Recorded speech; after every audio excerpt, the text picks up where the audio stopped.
In this video I play with epoxy, and I'm opening up with gratuitous time lapses in hopes that it makes my initial viewer retention stats better, so thanks for watching.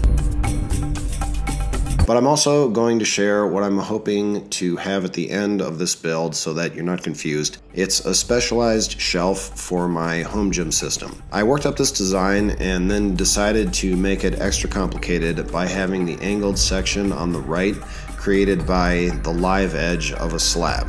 This is also my first opportunity to use PIKA screws and accessories as floating shelf hardware. This is something I've been wanting to try for a while, and the timing's good because within the next couple weeks I'm going to have all of the PIKA screw items in stock and these pre-sale prices will be over. So link in the description if you still want to take advantage of those. Not going to be able to very much longer. To make a floating shelf out of PIKA screw stuff, I start by precisely locating a stud and then fixing the PIKA screw nut to the stud where I want the shelf. As I'm doing this, I angle the screws in just a little bit so they're not so close to the edges of the stud, which might split off the sides. Depending on how long the shelf is, you can mix extensions. In my case, 2 long extensions are perfect.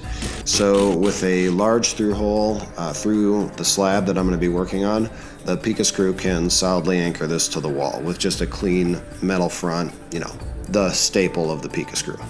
And here is the worm-eaten piece of wood that I thought would best fit the shape I was going for. I don't need all of it, so everything that isn't part of the shelf I'm envisioning gets trimmed off.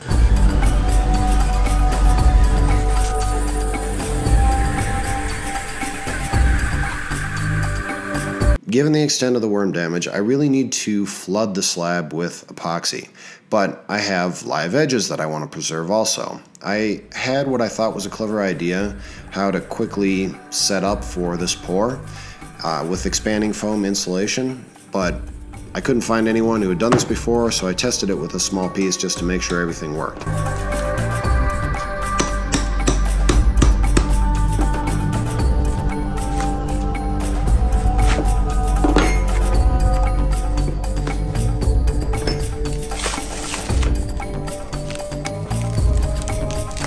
And it did. The cracks at the edges filled right to the line of the live edge, which is perfect. That's what I wanted.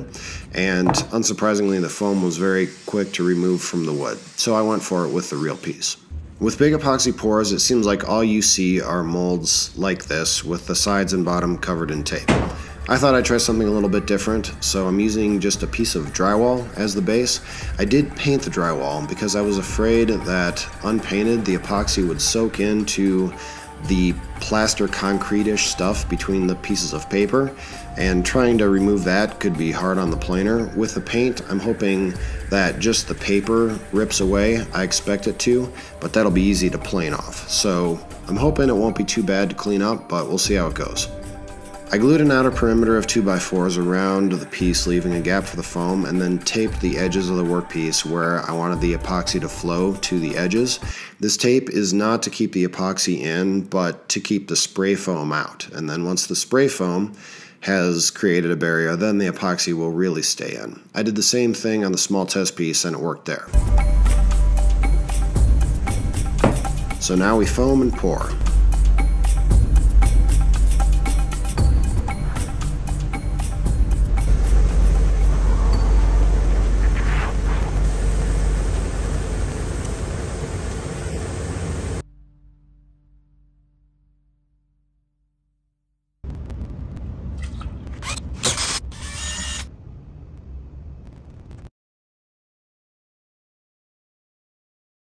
That's where we'll need to leave the slab for now, but I did also finish the piece that will hold the gym accessories.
So there it is.